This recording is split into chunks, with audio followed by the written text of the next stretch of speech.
The F word. All right, calm down. I'm talking about the other F word, failure. Yup, that universal experience we all love to hate. We've all been there, right? 1 minute, you're on top of the world thinking, yeah, I got this. And the next, bam, life smacks you with a big ol' nope. Think about it. We fail all the time. Maybe you bombed a test, burned dinner, or try to impress someone and only impress them with your ability to embarrass yourself. Failure isn't selective, folks. It's an equal opportunity experience. The beauty of it though? Failing means you're trying, pushing boundaries, going for something bigger than just staying comfortable. And let's be honest, sometimes our biggest fails end up being our best stories. Failure happens to everyone. Yes, even Beyonce. Let's get one thing straight. Everybody fails. Yes, everybody. Beyonce failed. Einstein failed. Heck, the first guy who tried to milk a cow? Definitely a weird moment for him, but we're all grateful he figured it out. So the next time you mess up and start thinking, I'm the only person in the world who can't get it right, remember that failure doesn't pick favorites. In fact, if you look closely at some of the biggest success stories, they're all full of failures. Edison tried thousands of times to make a light bulb before he got it right. He probably spent years in a dark room just breaking glass over and over. So if your big failure is something like failing in a job interview, don't sweat it. You're actually in legendary company. Let's be real here. Failure hurts. It's like life giving you a surprise slap in the face when you thought things were going fine. And yeah, it sucks to mess up. You feel embarrassed, disappointed, maybe even like everyone's judging you, but guess what? Nobody cares as much as you think they do. I promise. Half the time, everyone else is so busy stressing over their own failures that they don't even notice yours. When we fail, we think there's this huge spotlight on us and everyone's got a front row seat to your goof-ups. But in reality, the only one who has tickets to the show is you. Everyone else is busy watching their own failure performances. Next time you're lying awake replaying that awkward moment when you told the waiter you too after he said enjoy your meal, just remember, no one else is thinking about it as much as you are. And if they do remember, congrats. You just gave them a funny story to tell. Seriously, it happened 5 years ago. Let it go. So let's break it down because, like I said, not all failures are created equal.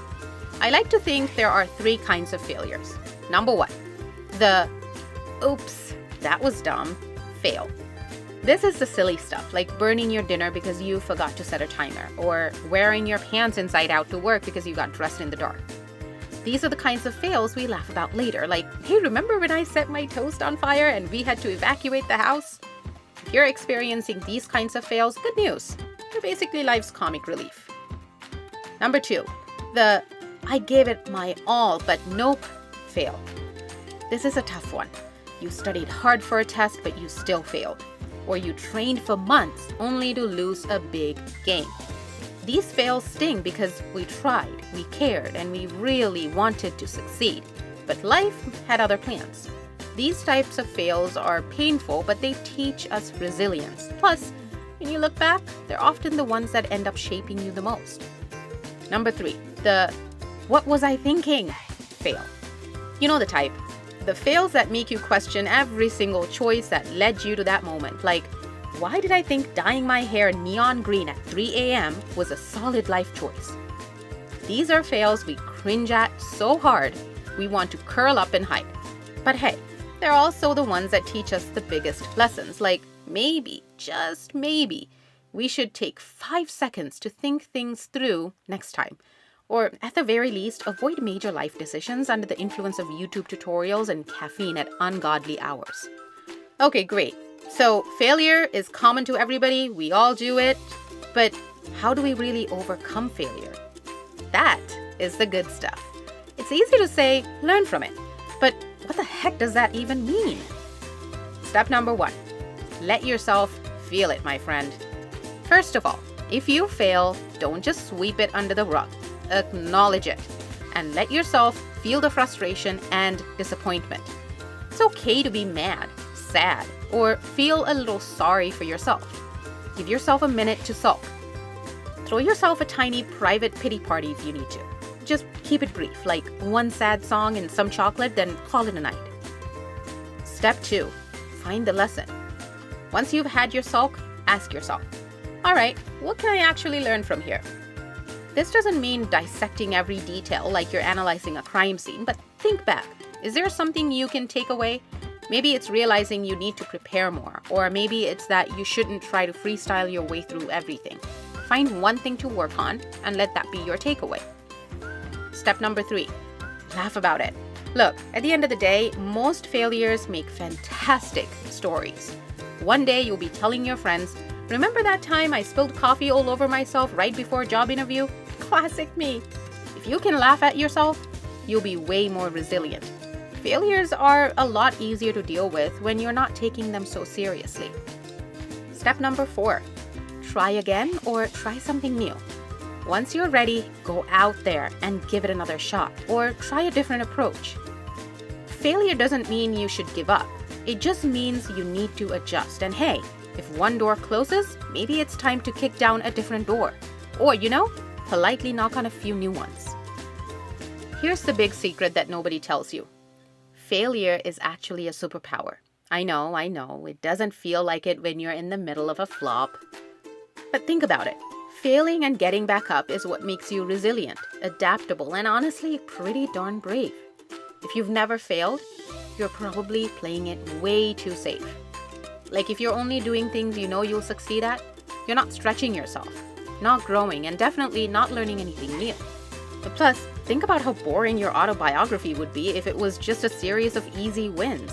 I was born, I succeeded, and then I succeeded again. God.